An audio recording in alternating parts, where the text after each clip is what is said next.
Hadisə necə baş verib? Dünən axşam təxminən 2 radələrində axşam evdən həyətə düşdüm siqaret çəkmək üçün. Hansı ünvanda? Deməli, Nəsim rayon 4-cü mikrorayon, Hüseyin Seyidzadə 28, mən 28-ci binanın qarşısında. Həyətdə stollar vardı, oturmağa oturdum. Arsa siqareti çəkib varmışdı. Arxada qaranlıqdan məni kimsə çağırdı.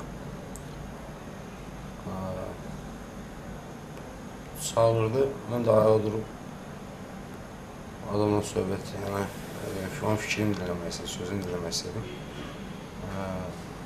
Bu moment dayandığım yerdə heç bir əsas olmuyor. Başladım mən zərbələr endirməyə.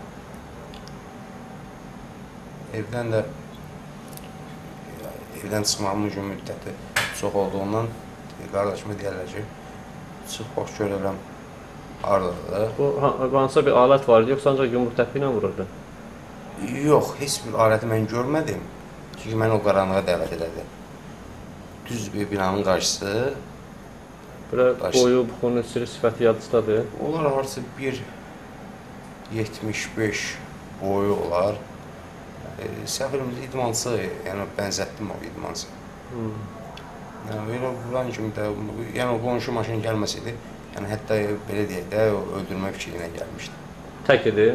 Yox, 3 nəfər idilər. 2 nəfər qıraqda, 1 nəfər əsas proses aparan adamdır. Elə çağırdı, sən də getdin? Heç bir sözə, heç bir danışmadan, heç nə demədən dayandığım yerdə başlayırsan zərbələri endirməyə. Bu maşın, qonşuluğa maşın. Yəni bu son dövrlər ərzində hardasa izləməyinizi, hədələnmə zad nəysə olubmu? Hardasa avqust ayının əvvəllərindən qara Toyota Prado, yəni dövlət nömrənin gələn üzərində olan bir avtomobildən izlənirdim. Bu Milli Təhlükəsizlik və Daxili İşlər Nazirliyinə müraciət etdim ki, rəsmən. Bu dəqiqə hal-hazırda məktub göndərirlər ki, işə baxırlar. O da ki, son 3 həftə belə deyək, sizdə yazı.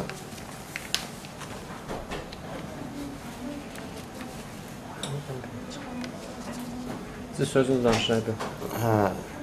3 həftə dalbadan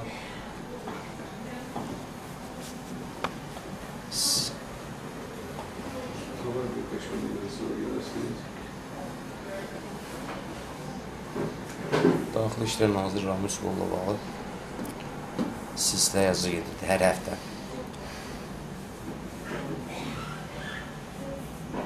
Siz danışın. Belə bir izlənməmi hiss edəndə dərhal müraciət elədim və Milli Təhlükəsizlik və Daxili İşlər Nazirliyinə rəsmən müraciət etdim. O gündən bu günə qədər də hələ belə deyək, salamatçılıq idi. Heç bir problem yox. Sözcə dünənlərə belə bir hadisə ilə rastlaşdım. Heç nə demədən, heç nə danışmadan, heç nə olmadan başlayasan. Ay yarımından qabaq axırıncı nömrəmi çıxmışdı.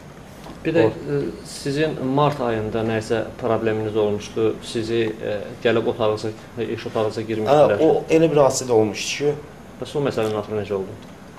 O məsələ belə bağlı qaldım olar ki.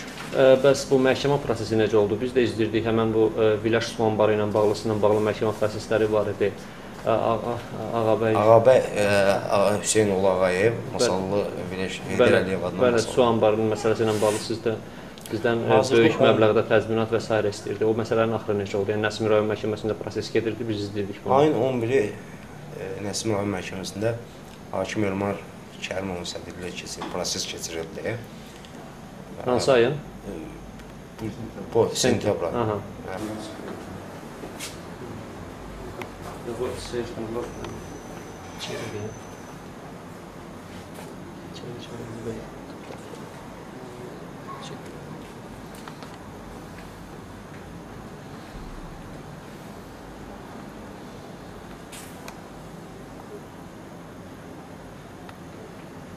Başdan 11 keçirilən məhkəmənin Sentyabr ayında sizlə bağlı proses oldu. Qaldı ayın 30-una növbəti məhkəmə prosesi keçiriləcək. Deməli, dünənki hadisə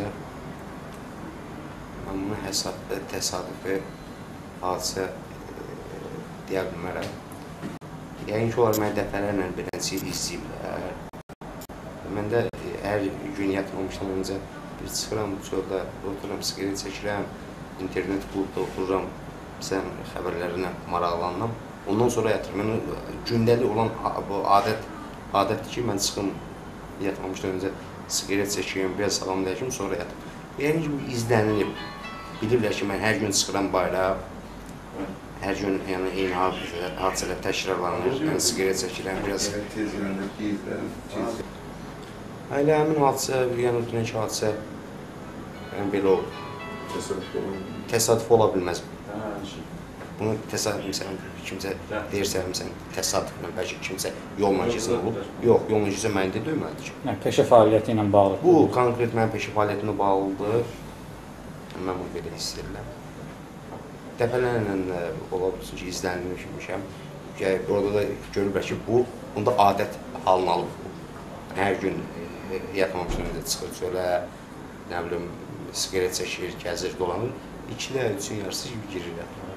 Yəni, bunlar bu mexanizmi artıq qurublar. Qurublar, dünlərdə axşam da görürlər ki... Mesaj verirlər. Hə. Yox, qonşuluqdan maşın gəldi. Maşın gəlməsəydi, konkret öldürmək məqsədində.